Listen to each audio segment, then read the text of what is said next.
So today we're going to dig into a really powerful idea, one that challenges the way our media culture works. It's all about something called amplifying quiet originality. Let's jump right in.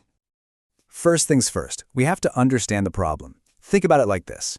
There's this invisible force, almost like a gravitational pull, that keeps our attention stuck, circling around the same loud, distracting stuff.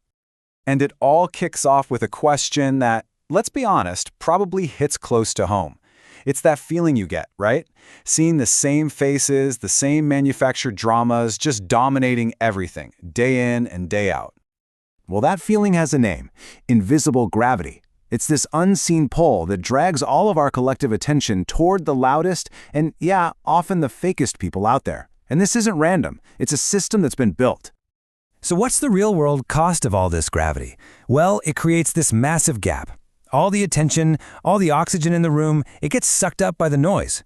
Meanwhile, the rest of us, the actual thinkers, the builders, the people with what's called quiet originality, we just get buried. All right, let's break that down even further. What we're about to see is this stark contrast between what our culture seems to reward and what it tends to ignore. It really boils down to a choice between two things: substance or spectacle. And here it is, laid out plain and simple. On one side, you've got the spectacle, all chaos, vanity, marketing, and just pure noise. But on the other side, that's where you find substance, quiet originality, real thinkers and builders, things with actual meaning. The core argument here is that we've kind of been trained to clap for the spectacle while the real substance just fades away.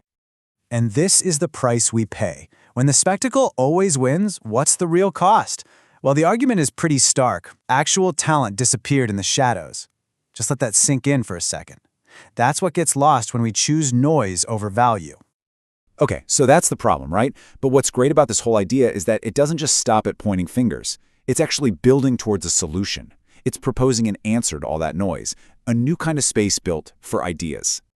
And the response is just that: simple, direct. This isn't just a passive complaint anymore. It's a real pushback, a proposal for something totally different. So who exactly is this new space for? Well, it's for anyone who's just sick of worshiping noise. It's for people who'd rather explore an interesting idea than a vapid personality. It's for you if you've ever felt invisible while the whole world was cheering for the latest scandal. It's for people who value creativity that's raw and honest, even when it's a little uncomfortable. Okay, that naturally brings us to the how. How do we actually build this thing? And the proposal involves using a really specific and, maybe a little controversial new tool for creativity. And there it is. We're talking about AI. But look, the idea here isn't to replace human thought. Not at all. It's to amplify it. The goal is to use this technology as a tool that lets anybody create, question, and speak their mind without having to ask the old gatekeepers for permission first. Now, of course, an idea like this is going to get some pushback. But the argument here is that the criticism, it's not really about genuine concern over something being fake. It's about fear. The fear that the people in charge are losing their monopoly on what gets to be called authentic. So what does this all mean? Where does it leave us?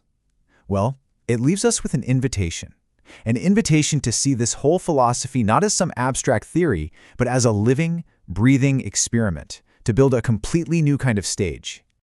And the mission is so clear. Step 1, we've got to break that orbit of noise. Step 2, we need to give gravity back to things that actually mean something. And step 3, the big one, let's prove that creativity is valuable on its own, that it doesn't need fame to actually matter. And it all comes full circle, leading us to this one really powerful question that challenges the entire system. Why? Why do we just accept that an intelligent idea needs a stamp of approval from somebody else before it's even allowed to be heard?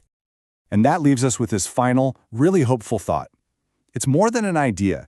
It's a call to action, an invitation for us to stop waiting around for a spotlight, and instead to get to work building a new kind of stage. One that's open, one that's accessible, one where the light finally belongs to all of us.